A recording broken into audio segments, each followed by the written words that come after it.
అంబేద్కర్ కోనసీమ జిల్లా వ్యాప్తంగా intermediate vocational practical పరీక్షలు ప్రారంభమైనట్లు ఇంటర్మీడియట్ బోర్డు జిల్లా అధికారి తెలిపారు. జిల్లాలోని 7 నియోజకవర్గాల్లో సుమారు 50 కాలేజీల్లో పరీక్షా కేంద్రాలను ఏర్పాటు చేసినట్లు చెప్పారు.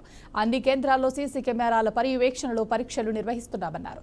ఎలాంటి అవకతవకలు జరగకుండా కఠిన చర్యలు తీసుకున్నామని ఇంటర్మీడియట్ జిల్లా ఎడ్యుకేషనల్ అధికారి చంద్రశేఖర్ బాబుతో మా ప్రతినిధి Kiran Kumar face to face. Ambedkar Konaseema జిల్లాలోని ఉన్నటువంటి 7 నియోజకవర్గాల్లోని రేపటి నుంచి ఇంటర్మీడియట్ ప్రాక్టికల్స్ ఎగ్జామ్స్ వొకేషనల్ మరియు జనరల్ వాళ్ళకి జరగబోతున్నాయి.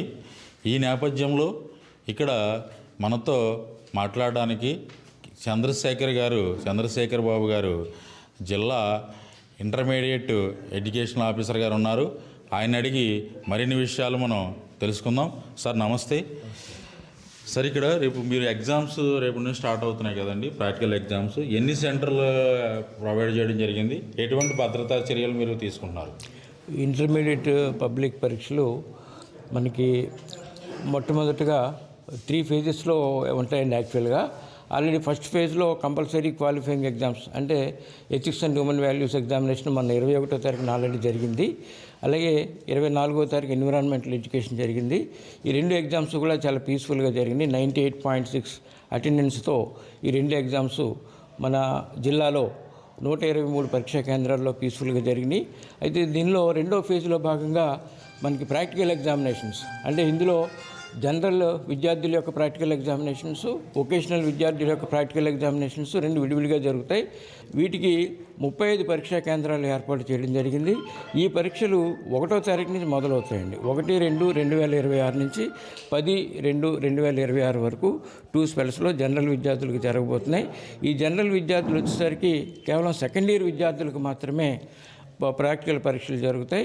ఈ పరీక్షలు కూడా 2 సెషన్స్ అంటే ఉదయం సెషన్లో 9 గంటల నుంచి 12 గంటల వరకు, మధ్యాహ్నం సెషన్లో 2 గంటల నుంచి 5 గంటల వరకు పరీక్షలు జరుగుతాయి. వాటికి 35 పరీక్షా కేంద్రాలు ఏర్పాటు చేయడం జరిగింది. ఎగ్జామినర్స్ మాత్రం బోర్డ్ ఆఫ్ ఇంటర్మీడియట్ ఎడ్యుకేషన్ వారు నియమిస్తారు. వాళ్ళు 3 డేస్ వాళ్ళకి స్పెల్ ఉంటుందండి. ఎగ్జామినర్స్కి 3 డేస్ స్పెల్ ఉంటుంది. 3 డేస్ తర్వాత ఎగ్జామినర్స్ మారుతారు. చీఫ్ సూపరింటెండెంట్స్ మాత్రం 5 డేస్కి ఒక స్పెల్ ఉంటుంది. వాళ్ళు ఆ 5 డేస్ తర్వాత ఇంకో చీఫ్ సూపరింటెండెంట్ వస్తారండి. మాస్ కాపీయింగ్ని తగ్గించడానికి ఫ్లయింగ్ స్క్వాడ్స్ని, సిట్టింగ్ స్క్వాడ్ని ఏమైనా అక్కడ 20 పరీక్షా కేంద్రాలకి ఒక ఫ్లయింగ్ స్క్వాడ్ వేస్తామండి. అంతేకాకుండా సీసీ కెమెరాల నీడలో ఈ పరీక్షలు జరుగుతున్నాయి. సీసీ కెమెరాల ఫుటేజ్ ఇక్కడ మాకు కూడా డిస్ప్లే అవుతుంటుంది. కమిటీ ఉంది. డిస్ట్రిక్ట్ ఎగ్జామినేషన్ కమిటీ ఎగ్జామినేషన్ సెంటర్స్ని విజిట్ చేయండి. అవకతవకలు జరగకుండా పరీక్షలు పకడ్బందీగా జరిగే విధంగా అన్ని ఏర్పాట్లు తీసుకోవడం జరిగిందండి. ఈ సంవత్సరం నుంచి intermediate first year examination pattern, question paper model అన్నీ మారాయి కదా సార్. దాని మీద కాలేజీ వాళ్ళందరికీ మీరు ఇంటిమేషన్ ఇవ్వడం జరిగిందా? ఆల్రెడీ ఇంటిమేషన్ ఇవ్వటం అంటే ఒక ఓరియంటేషన్ ప్రోగ్రామ్ కూడా జరిగిందండి. బోర్డు నుంచి ఒక రిసోర్స్ పర్సన్ అంటే మన జిల్లాకే కాదు మొత్తం అన్ని జిల్లాలకి, రాష్ట్ర వ్యాప్తంగా ఉన్నటువంటి అన్ని జిల్లాల్లోనూ ఓరియంటేషన్ ప్రోగ్రాం జరిగింది. అంటే ఇప్పుడు ఈ మారిన విధానం ఫస్ట్ ఇయర్ విద్యార్థులకు మాత్రమే అది అప్లికబుల్ అవుతుంది. దానిలో ఏం మార్పులు తీసుకురావాలనేది ఆల్రెడీ స్టేట్ నుంచి వచ్చినటువంటి బోర్డు సెక్రటరీ గారు నియమించినటువంటి రిసోర్స్ పర్సన్ గారితో పోయిన నెల 16వ తారీఖున దాని మీద పవర్ పాయింట్ ప్రజెంటేషన్తో అందరికీ తగు విధంగా తర్ఫీదుని ఇవ్వటం జరిగింది. మనం తర్ఫీదుని ఇవ్వటం జరుగుతుంది. సార్, ఇంకొక అపవాదం ఏంటంటే కార్పొరేట్ విద్యా సంస్థల్లో ఒకే దాంట్లో 2 కాలేజీలు ఉంటుంటాయి.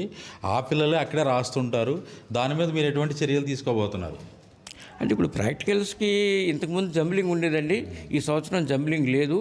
ఇది మనకి సిబ్బంది మన పిల్లలు వాళ్ళ కాలేజీలో అయినా కూడా ఎగ్జామినర్స్ బయట నుంచి వస్తుంటారు. అదేవిధంగా చీఫ్ సూపరింటెండెంట్ కూడా ఆ కాలేజీ వాళ్ళు ఉండరండి. ప్రభుత్వ కాలేజీ నుంచి కానీ, ఎయిడెడ్ కాలేజీ నుంచి కానీ, సోషల్ వెల్ఫేర్ కాలేజెస్ నుంచి కానీ మనం వేస్తాం. మీ విద్యాశాఖ నుంచే కాకుండా కలెక్టర్ గారు కానీ, పోలీస్ వ్యవస్థ కానీ దీని మీద ఏమైనా పర్యవేక్షణ చేసే అవకాశాలు ఉన్నాయంటారా? అంటే థియరీ ఎగ్జామినేషన్కి అయితే ఉందండి. పోలీసు శాఖ నుంచి not below the rank of ASI వారు ఫ్లయింగ్ స్క్వాడ్లో ఒక మెంబర్గా ఉంటారు. అదేవిధంగా రెవెన్యూ డిపార్ట్మెంట్ నుంచి డిప్యూటీ తహసీల్దార్ గారు ర్యాంక్తో ఉన్నటువంటి వ్యక్తి ఉంటారు. మా డిపార్ట్మెంట్కి సంబంధించిన వాళ్ళు ఒకరు ఉంటారు. ప్రాక్టికల్ ఎగ్జామినేషన్కి సంబంధించి అయితే రెవెన్యూ డిపార్ట్మెంట్ నుంచి కానీ పోలీస్ డిపార్ట్మెంట్ నుంచి కానీ పర్యవేక్షణ లేదు, కేవలం మేమే చేస్తుంటామండి. Okay sir, thank you. ఇది ఇక్కడ పరిస్థితి. మన డిఐఓ గారు పకడ్బందీగా 7 నియోజకవర్గాల్లోని మొత్తం ఇక్కడ సీసీ కెమెరాల అండర్లో ప్రతి మినిట్ టు మినిట్ వాళ్ళ పర్యవేక్షణ చేసేటట్టు వాళ్ళ ఆఫీస్లోనే ఒక ఏర్పాటు చేయడం జరిగింది. దానికి యాక్సెస్ పెట్టుకున్నారు. మొత్తం అంతా కూడా పకడ్బందీగా చేస్తున్నా అంటున్నారు. ఇంతకు ముందున్నటువంటి ప్రైవేటు కార్పొరేట్ కళాశాలల్లో మాస్ కాపింగ్ అనేటువంటి దాన్ని చాలా పకడ్బందీగా నేను అరికడతానని డిఐఓ గారు చెప్తున్నారు. కెమెరామన్ సూర్యతో కిరణ్ కుమార్, అంబేద్కర్ కోనసీమ జిల్లా నుంచి బీఆర్కే న్యూస్.